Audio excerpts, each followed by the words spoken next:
جناب فاطمہ نے اپنی تکلیف سمجھا، ہر تکلیف کو. جب انسان کے دائیں بائیں کچھ لوگ ہوتے ہیں نا، اس کے دکھ بھی سمجھنے والے، سکھ سمجھنے والے لوگوں کی تعداد لمبی چوڑی ہوتی ہے. ہمارے زمانے میں ہمارے ہر آدمی کے ساتھ ذاتی مطالبات ہیں، ذاتی. تو جب تک وہ میرا مطالبہ پورا کرتا رہتا ہے، میرا اس سے پیار رہتا ہے، اور جب وہ میری خواہشات پوری کرنی چھوڑ دیتا ہے، پھر میرا اس سے کوئی رشتہ نہیں رہتا. میرے عزیز، حضرت فاطمہ الزہرا کا کمال یہ ہے کہ انہوں نے میرے محبوب کا دکھوں میں ساتھ دیا. حضور کی تکلیف پر وہ تکلیف میں آتی، پریشان ہوتی.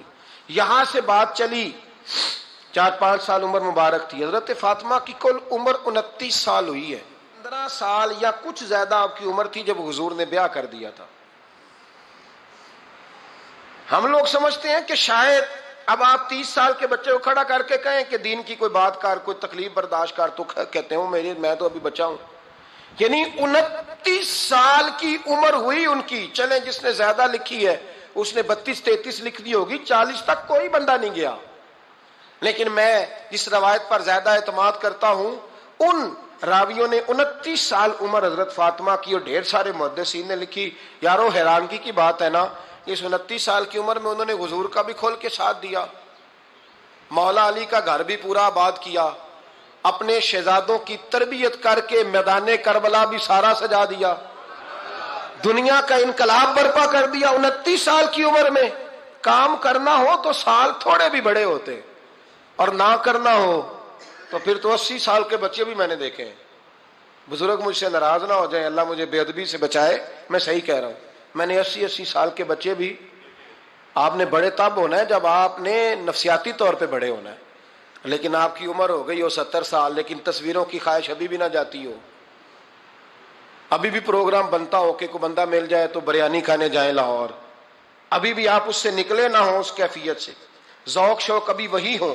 اس کا مطلب یہ ہے کہ قد بڑا ہوا، عمر بڑی ہوئی، لیکن ذہنی اور نفسیاتی طور پر وہ پختگی نہیں آئی جس کی ضرورت تھی. ہمیں ذہنی طور پر پختہ ہونا چاہیے. میری بات پر توجہ کریں گے آپ حضرات اور غور کریں گے. نبی کریم علیہ السلام کی تکلیفوں میں انہوں نے ساتھ دیا. ایک تو یہ اوجڑی اتاری، تو پھر یہ وقت بیتتا گیا. ایک حدیث کے راوی مولا علی شیر خدا ہے، امام صاحب بھی نے لکھی ہے. نبی پاک نے نا دین کے لیے بڑی مشقت کی، جد و جہد کی. حضرت فاطمہ چھوٹی عمر سے دیکھتی آ رہی تھی حضور کو کام کرتے. حضور کی عادت مبارکہ تھی جب سفر پہ تشریف لے جاتے تھے تو سب سے آخر میں سیدہ فاطمہ کے گھر جاتے، واپس آتے تو سب سے پہلے سیدہ فاطمہ کے گھر جاتے.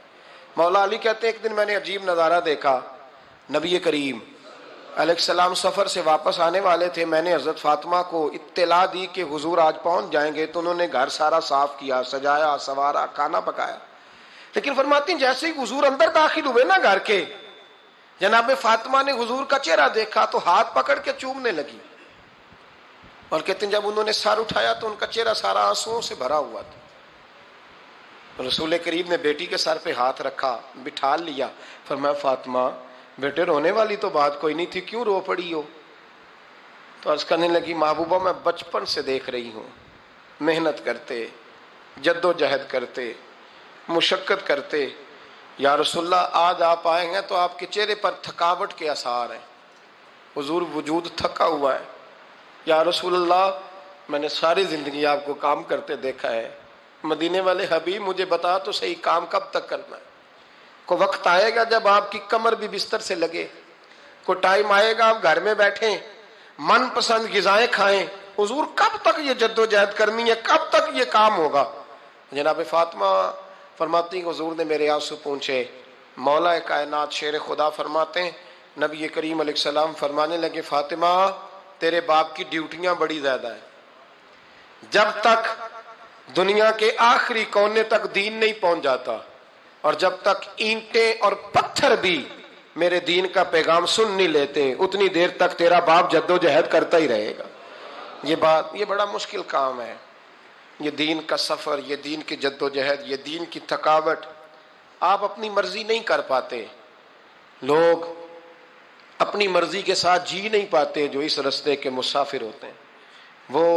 وہ دین کی پراپرٹی ہوتے ہیں، انہیں دین کے مطابق چلنا پڑتا ہے. تو جناب فاطمہ نے وہ سارے رنگ دیکھے رسول کریم علیہ السلام کی حیات مبارکہ کے.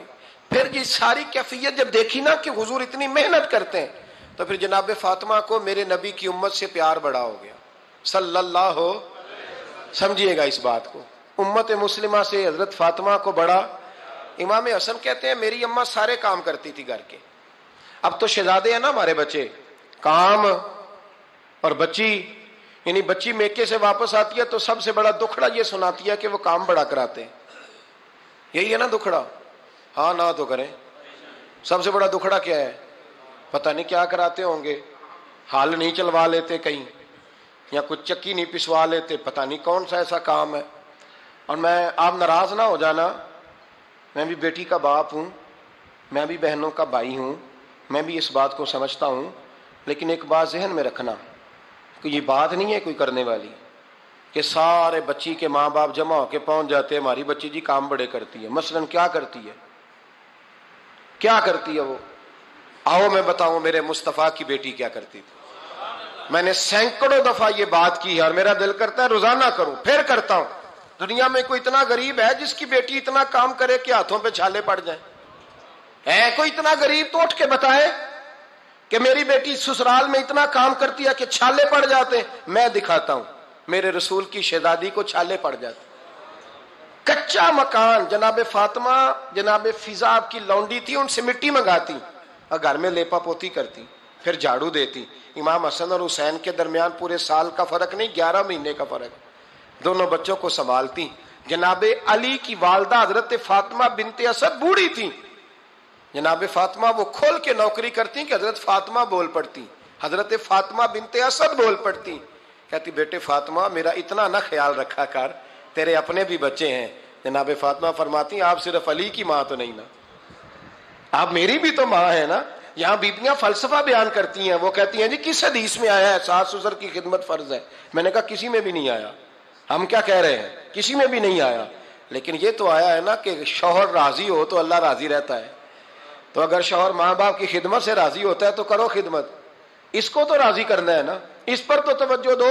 حضرت فاطمہ پھر چکی پیستی.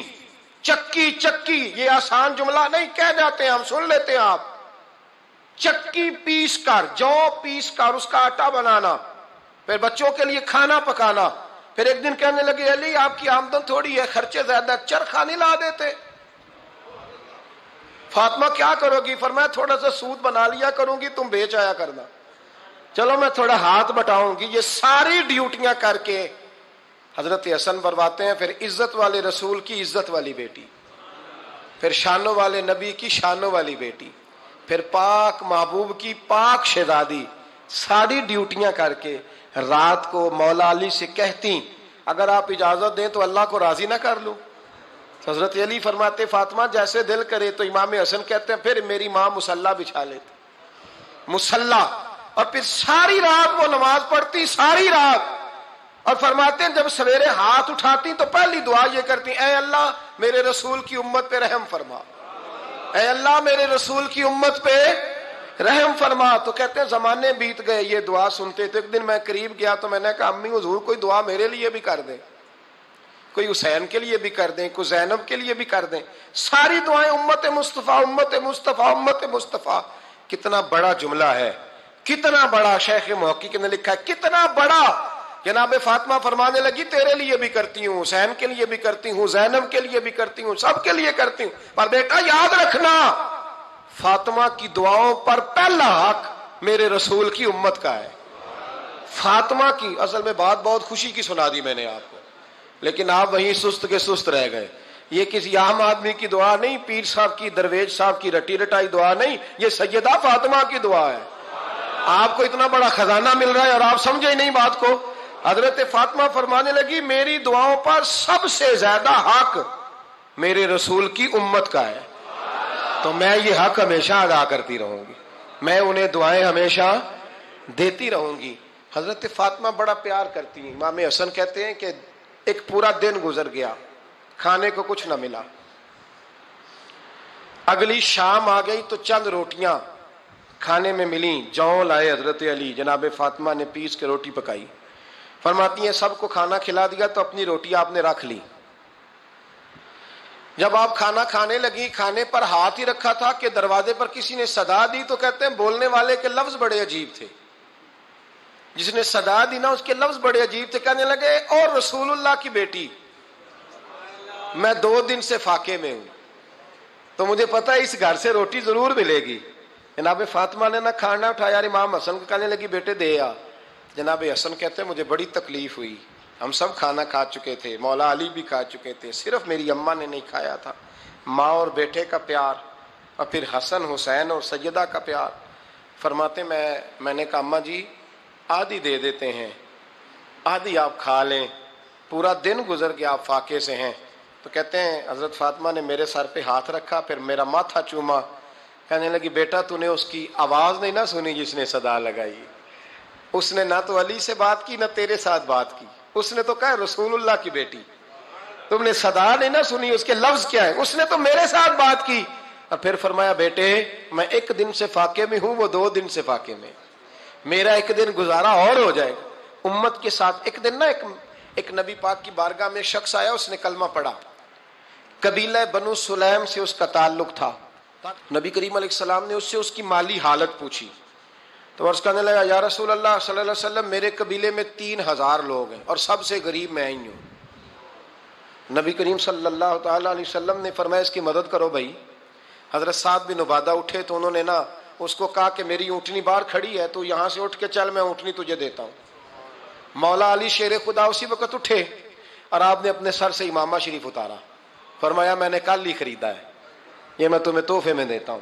حضور نے نا حضرت سلمان فارسی کی ڈیوٹی لگائی. فرمایا اسے سواری بھی مل گئی, کپڑے بھی مل گئے, اس کے کھانے کا بندوبست کر, پتہ کر کس گھر میں کھانا ہے تو لا. حضرت سلمان فارسی کہتے ہیں میں گلی میں نکلا تو پہلی نظر میری سیدہ فاطمہ کے دروازے پہ پڑی. میں نے دستک دی, سیدہ فاطمہ اندر سے بولی کون ہے؟ میں نے کہا میں غلام سلمان فارسی. جناب فاطمہ تزارا سے میں نے عرض کی ایک بندہ آیا ہے, کلمہ پڑھا ہے اور وہ کہتا ہے 3000 آدمی میرے قبیلے میں ہے اور سب سے غریب میں ہوں. تو اماں جی اس کو مولا علی نے امامہ دے دیا ہے اور حضرت سعد بن عبادہ رضی اللہ تعالیٰ عنہ نے اونٹنی دے دی ہے. اب وہ حضرت فاطمہ فرما سکتی تھی کہ جب شیر خدا نے دے دیا ہے تو ہمارا تو حصہ پڑ گیا. تو فرمانے لگی بھائی میرے ساتھ کیا مطالبہ ہے بتاؤ جلدی کرو. کہا کھانا نہیں کھایا اس نے. تو آپ فرمانے لگی کھانا دیتے ہیں. حضرت سلمان فارسی کہنے لگے اماں جی کھانے میں کیا ہے؟ تو کہنے لگی کچھ بھی نہیں, 3 دن ہو گئے حسن حسین نے روٹی نہیں کھائی, پر بڑا کچھ ہے میں دیتی ہوں. کہتے میں سوچ میں پڑ گیا کہ انہوں نے 3 دن سے نہیں کھایا, پھر بھی بڑا کچھ ہے.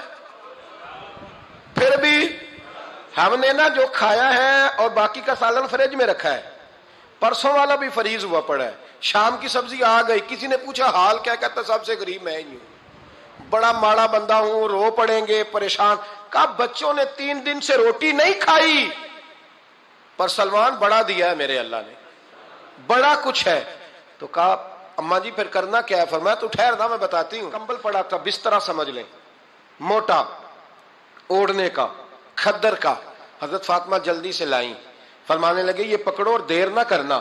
یہ ہماری گلی کے کونے پہ نا 2-4 گھر چھوڑ کے تو ایک یہودی ہے, اس کا نام شمعون ہے, وہ اس طرح کی چیزیں گروی رکھ کے یا خرید کے نا تو پیسے بھی دے دیتا ہے, جوں بھی دے دیتا ہے, گندم بھی دے دیتا ہے, سرکہ اور کھجوریں بھی. اسے دے آ اور وہ جو سامان دینا وہ میرے پاس لا اور لا کے مجھے دے تاکہ میں جلدی سے اس آدمی کے لیے بندوبست کروں. پتہ نہیں بیچارہ کتنے دنوں کا بھوکا ہے, پتہ نہیں بیچارہ کتنے, اپنے بچوں نے 3 دن سے روٹی نہیں کھائی. لا نہ ذرا. حضرت سلمان فارسی کہتے ہیں میں نے تھوڑا توقف کیا کہ میں آپ کا بستر لے جاؤں, یہ کمبل لے جاؤں. تو فرمانے لگی حکم ہے میرا, وہ جانا پڑے گا. جناب سلمان فارسی کہتے ہیں میں شمعون یہودی کے پاس گیا. میں نے کہا یہ کمبل لو, چاہے تو نگد پیسے دے دو, سامان خرید لیتے ہیں, اور چاہے تو اناج, جوں, سرکہ, کھجوریں جو تمہارے پاس ہے دے دو. وہ کہنے لگا یہ کس کا ہے؟ بڑا شاندار ہے, بڑا خوشبو والا ہے. تو کہا یہ مولا علی کے گھر سے آیا ہے, پاک بی بی نے دیا ہے کہ اس کو گروی رکھ لو اور مہمان کے لیے کچھ دے دو. کہا مہمان کون سا؟ کہنے لگے حضور کے پاس آ کے ایک شخص نے کلمہ پڑھا ہے اور وہ مسلمان ہوا ہے اور وہ غریب ہے, اس کو روٹی دینی ہے.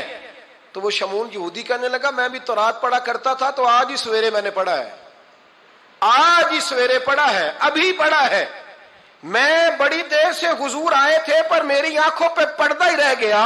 مقدر سکندر کا دیکھو کہ پیاسے چلے جا رہے ہیں کنارے کنارے, میں پیاسا ہی مرنے لگا تھا، آج ہی میں نے پڑھا ہے کہ جو آخری امت آئے گی نا، اس امت میں جو رسول اللہ صلی اللہ علیہ وسلم کے قریبی ہوں گے، ان کا کمال یہ ہوگا کہ وہ اپنا پیٹ پر پتھر باندھ کے دوسروں کی مدد کیا کریں گے۔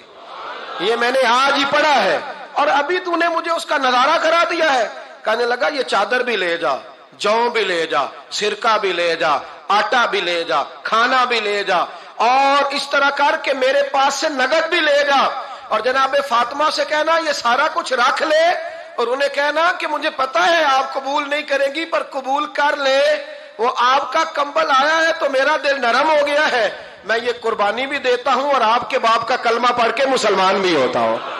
حضرت فضا کہتی ہیں، حضرت فضا، بہت ساری باتیں ایسی ہیں جو میں چونکہ پہلے بھی کچھ باتیں کر چکا ہوں تو وہ باتیں میں بیان کر چکا، آج کچھ ایسی باتیں بیان کر رہا ہوں جو پہلے اس عنوان پر میں بیان نہیں کر سکا، ان باتوں کو لے کے آ رہا ہوں۔ حضرت فضا لونڈی تھی جناب فاطمہ کی، کنیز تھی، خادمت، اور بڑا پیار کرتی تھی وہ حضرت فاطمہ سے، اور جناب فاطمہ بڑی شفقت کرتی تھی ان کے ساتھ۔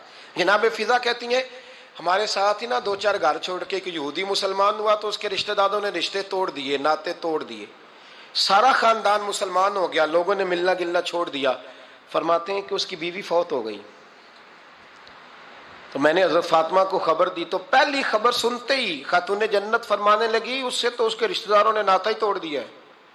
فضا جب پتہ کر کے کوئی غسل دینے والا ہے، اسے پتہ کر کوئی کفن دینے والا ہے، کہتے میں واپس آئی، میں نے کہا اماں جی کوئی بھی نہیں، اس کا شوہر تو پریشان بیٹھا ہے۔ کہنے لگی لا چادر پھر تو اور میں چلتی ہیں۔ میں نے کہا اماں جی آپ چلیں گی؟ فرمایا میں کیوں نہیں چلوں گی، میرے رسول اللہ کی امت ہے، یہ میرے کی امت ہے، میں چلوں گی۔ یہ مزاج، یہ شوق، یہ درد، یہ انداز۔ ایک بی بی آئی مسئلہ پوچھنے، اس نے کہا اماں جی 40 اونٹ ہے تو اللہ کے رستے میں کتنے دوں؟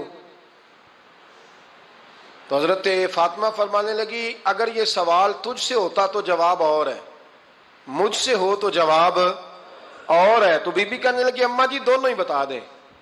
تو اماں فرمانے لگی اگر 40 اونٹ تیرے پاس ہو تو نے اس میں سے ایک دینا ہے، اور اگر 40 فاطمہ کے ہو تو فاطمہ نے سارے ہی اللہ کے رستے میں دینے ہیں۔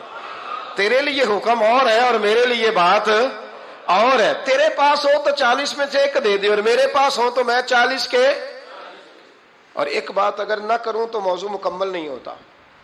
میرے نبی کریم علیہ السلام نے ایک دن صحابہ سے پوچھا بتاؤ بہترین عورت کون سی ہوتی ہے؟ کون ہوتی ہے؟ آکسفورڈ کی پڑھی ہوئی جی، پنجاب یونیورسٹی جس نے ایم فل کا مقالہ لکھا ہو، پی ایچ ڈی ہو جس نے پی ایچ ڈی کی ہو نمل یونیورسٹی سے، ایک کراچی یونیورسٹی کی ڈگری ہولڈر ہو، کہ باہر سے ایم بی بی ایس کر کے آئی ہو، کون افضل ہوتی ہے؟ کہ یا جو اچھی گفتگو کرے، نماز پڑھے، عبادت کرے وہ افضل؟ کوئی تو ایسی وجہ ہوگی نا۔ صحابہ سے حضور نے سوال پوچھا تو صحابہ نے بھی مختلف جوابات دیے، کسی نے کہا حضور پنجگانہ نماز پڑھنے والی، فرمایا بات تمہاری ٹھیک ہے پر تم میری مراد کو نہیں پہنچے۔ ایک نے کہا یا رسول اللہ صلی اللہ علیہ وسلم پردہ کرنے والی، فرمایا بات تمہاری ٹھیک ہے پر تم میری مراد کو نہیں پہنچے۔ ایک نے کہا حضور با پردہ عورت، فرمایا بات تمہاری ٹھیک ہے پر تم میری مراد کو۔ حضرت علی کہتے ہیں بیٹھا میں بھی تھا بیچ، لیکن میں بھی مراد کو سمجھ نہیں پا رہا تھا، حالانکہ شہر علم کے دروازے کا نام مولا علی ہے۔ فرماتے ہیں اس وقت اللہ کی حکمت تھی کہ جواب کوئی اور دے، تو حضرت علی کہتے ہیں قد بھی میرا چھوٹا تھا، بیٹھا بھی میں پیچھے تھا، تو تھوڑی گردن اور جھکا کے نا تو میں نکل گیا اور فاطمہ کے حجرے میں پہنچ گیا۔ تو میں نے کہا فاطمہ حضور نے ایک سوال پوچھا ہے تو صحابہ جواب دے رہے ہیں پر حضور کہتے ہیں تم میری مراد کو نہیں پہنچے، ذرا جلدی سے جواب نہیں دیتی؟ تو خاتون جنت ہنس پڑی، فرمانے لگی میں جواب دوں؟ آپ کو بھی کہا ہاں دیں جواب کا کیا؟ فرمانے لگے بتاؤ سب سے بہترین عورت دنیا کی کون سی، سب سے بہترین؟ تو جناب فاطمہ کہنے لگی سادہ سا جواب تھا، آپ لوگوں کو آیا کیوں نہیں؟ کہا چلو بتاؤ۔ جناب فاطمہ فرمانے لگی دنیا کی سب سے بہترین بی بی وہ ہے جس کو نہ کبھی غیر محرم نے دیکھا ہو، اور اگلے لفظوں پہ غور کرنا، نہ کبھی غیر محرم نے اسے دیکھا ہو اور نہ اس بی بی نے ہی کبھی کو غیر محرم دیکھا ہو۔ یہ کوئی پردہ نہیں کہ بی بی کہتی ہے جناب میں تو چہرہ ڈھانپ کے نکلی تھی، باقی میں دکاندار سب سے بات چیت کر آئی، سب کے چہرے دیکھ آئی۔ حضرت فاطمہ نے بتایا کہ تیری آنکھوں کا بھی پردہ ہے، اور وہ روایت وہاں الگ موجود ہے کہ حضور نے حضرت عائشہ صدیقہ ام سلمہ سے کہا کہ عبداللہ ابن مکتوم نابینا آیا تو پردہ کرو، تو یہ نابینا اس سے پہلے سیرت نگاروں نے لکھا ہے کہ ایک دن یہ اس سے پہلے حضرت فاطمہ کے گھر چلے گئے حضور کے ساتھ. تو نبی کریم علیہ السلام نے جب ان کو لے کے حضور داخل ہوئے تو جناب فاطمہ نے آنکھیں جھکا لی, پردہ کر لیا. تو حضور نے فرمایا بیٹی وہ تو نابینا ہے. تو عرض کرنے لگی حضور مجھے تو نظر آ رہا ہے نا. یعنی حضور نے جو ازواج کو کہا وہ بات کی. جناب فاطمہ کا جو انداز ہے وہ نرالا ہے. تو حضرت علی کہتے ہیں جناب فاطمہ نے جواب دیا کہ بہترین عورت وہ جس نے نہ کبھی غیر محرم دیکھا ہو اور نہ غیر محرم نے کبھی وہ بی بی نے بھی کبھی غیر محرم بندہ نہ دیکھا ہو, دیکھا ہی نہ ہو اس نے. یہ پوائنٹ ذرا مشکل ہے, سمجھنے والا ہے. تو حضرت علی کہتے ہیں میں وہاں سے گردن جھکائی اور بیچ آ کے بیٹھ گیا, بات ابھی جاری تھی. حضور نے فرمایا آتا ہے کسی کو جواب؟ تو کہتے ہیں میں نے ہاتھ کھڑا کیا, میں نے کو حضور آتا ہے. تو حضور مسکرا پڑے, فرمایا چل بتا. میں نے عرض کی حضور بہترین عورت وہ ہے کہ نہ کبھی اسے غیر محرم نے دیکھا ہو نہ اس نے کبھی غیر محرم دیکھا ہو. تو حضرت علی کہتے ہیں شاباش مجھے ملنی چاہیے تھی نا. حضور مسکرا پڑے, کہنے لگے میں نے تو پہلے ہی کہا ہے فاطمہ تو بدعت منی, فاطمہ میرے جگر کا ٹکڑا ہے, میں نے تو بڑا پہلے کہہ دیا ہے. تو کہتے ہیں صحابہ میری طرف دیکھنے لگے کہ یہ تو تعریف فاطمہ کی ہونے لگ گئی ہے. تو میں نے کہا کیا کریں, اس محبوب کو بتایا ہے جس کے لیے اللہ نے کوئی پردہ رکھا ہی نہیں, سارے پردے کھول دیے. حضرت فاطمہ کے وصال کا وقت آیا, انتقال کا. تو حضرت اسماء بنت امیس کو بلایا اور بلا کے فرمانے لگی تو مجھے غسل دینا اور سوائے میرے شوہر مولا علی کے کسی اور سے مدد بھی نہ لینا. اور فرمانے لگی میں نے حبشہ کے بارے میں سنا ہے کہ وہاں جب بیویوں کا جنازہ اٹھتا تھا تو وہ لوگ چارپائی کے اوپر یوں کر کے اس طرح کر کے لکڑیاں لگاتے تھے, نیچے باندھ لیتے تھے اور لکڑی میں لچک ہو تو اوپر جا کے پھر اس کو باندھ دیتے تھے تو پردہ بن جاتا تھا. فرمایا میں نے علی کو بتا دیا ہے, تمہیں بھی بتا رہی ہوں, جنازہ میرا رات کو اٹھانا اور لکڑیاں لگا کے نا تو اوپر پردہ کر لینا, میرے وجود پر پڑی ہوئی چادر پر بھی کسی کی نظر نہیں پڑنی چاہیے. رات کو جنازہ اٹھانا اور رات کو مجھے دفن کر دینا. مدینہ منورہ میں حضور کے وصال ظاہری کے 6 ماہ بعد جناب فاطمہ الزہرا کا جنازہ اٹھا. تو مسجد نبوی شریف سے ایک شخص اپنی داڑھی آنسوؤں سے بھگوتا ہوا نکلا. تو حضرت ابوبکر صدیق نے کھڑا کر کے پوچھا کہ نبی پاک کے چچا عباس روتے کیوں ہو؟ حضرت عباس کہنے لگے پہلے حضور گئے تھے, اب نبی پاک کی تصویر بھی چلی گئی. کہ کیا ہوا؟ کہ جناب فاطمہ کا وصال ہوا. پھر سے ایک دفعہ مدینے میں رات آئی, پھر سے شام ہوئی, پھر سے جنازہ اٹھا. شیر خدا علی المرتضی رضی اللہ تعالیٰ عنہ نے, حضرت عباس نے, حضرت قسم دین عباس نے, حضرت عبداللہ ابن عباس نے تدفین سے فارغ ہوئے.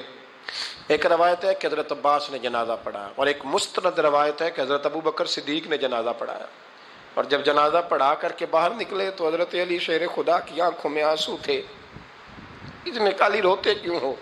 مانے لگے صرف فاطمہ نہیں گئی, مصطفیٰ کریم کی امت کے لیے دعائیں کرنے والا ایک بڑا ہاتھ رخصت ہوا ہے, ایک بڑا ہاتھ. جناب فاطمہ الزہرا نے 29 سال کی عمر مبارک گزاری. میں نے پہلے بھی ایک دفعہ یہ موضوع بیان کیا تھا تو میں نے بات کر دی تھی, کیونکہ میں نے نہیں کی, وہ بات کسی اور کی ہے, کرنی بڑی ضروری ہے. علامہ اقبال کہنے لگے, اسرار بے خودی میں لکھنے لگے کہ فاطمہ جو تو نے کیا ہے وہ کوئی نہیں کر سکتا. اقبال کہنے لگے فاطمہ جب تجھے دیکھتا ہوں نا تو تڑپ اٹھتا ہوں. کہنے لگے اے فاطمہ میرے رسول کریم نے نا میرے پاؤں میں شریعت کی زنجیریں باندھ دی ہیں, اگر مجھے شریعت منع نہ کرتی, حضور پابند نہ کرتے تو میں کعبے کا طواف نہ کرتا, تیری قبر کا طواف کرتا. فاطمہ تو نے 29 سال میں وہ انقلاب برپا کیا, امت پر وہ رحمت کی.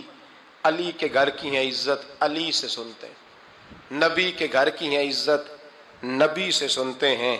وہ جس نے معزز کیا گھرانے کو, حسین پال کے جس نے دیا زمانے کو. اور میرے اعلیٰ حضرت فرماتے ہیں سیدہ زاہدہ طیبہ طاہرہ. کبھی آپ اگلا فقرہ سنے نے تو بریلی کے امام نے حد کر دی, فرمانے لگے جان احمد کی راحت پہ لاکھوں سلام. جان احمد کہتے ہیں نبی پاک کی جو جان ہے وہ سیدہ فاطمہ ہے, اور صرف جان نہیں, یہ وہ والی حضور کی جان ہے جس سے نبی پاک سکون حاصل کرتے. راحت حاصل کرتے ہیں، جان احمد کی راحت پہ۔ اور اس کا ایک ترجمہ یہ ہے کہ نبی پاک کی جان کو سکون حضرت فاطمہ کی وجہ سے ملتا، جان احمد کی راحت پہ لاکھوں سلام۔ اور حضرت حسنین کریمین کا ذکر کرتے ہوئے فرماتے ہیں آب تطہیر سے جس میں پودے جمے۔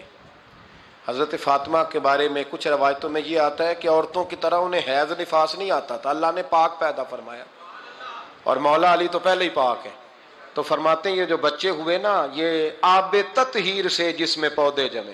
یہ بریلی کے امام کی محبت ہے سیدہ فاطمہ سے اور حسنین کریمین سے، کیا انداز ہے، کہنے لگے آب تطہیر سے جس میں پودے جمے، اس ریاض نجابت پہ لاکھوں سلام۔ اس ریاض، پتہ نہیں کہاں بیٹھ کے لوگ اہل بیت کی شان بیان کرتے ہیں، اہل بیت کی شان سننی ہے تو بریلی کے امام سے سنو۔ اس ریاض نجابت پہ کہتے ہیں حضرت فاطمہ صرف پاک نہیں، پاکیزگی کا پورا باغ ہے، پورا، یعنی ان کی چھاؤں بھی پاک ہے، ان کا سایہ بھی، ان کا پھل بھی، ان کی ٹہنیاں بھی، بولے تو صحیح یار، ان کی ٹہنیاں بھی، ان کی زمین بھی۔ اس ریاض نجابت پہ لاکھوں سلام، اس ریاض نجابت پہ لاکھوں سلام۔ سیدہ زاہدہ طیبہ طاہرہ جان احمد کی راحت پہ۔ اے اللہ، رمضان کا جمعہ ہے، بڑے سارے لوگ موجود ہیں، ہم تیری بارگاہ میں التجا کرتے ہیں، اے عرش و فرش کے مالک، پاک رسول کی پاک بیٹی کا صدقہ امت کی ہر بیٹی پہ رحم فرما۔ آخر دعوانا الحمدللہ رب العالمین۔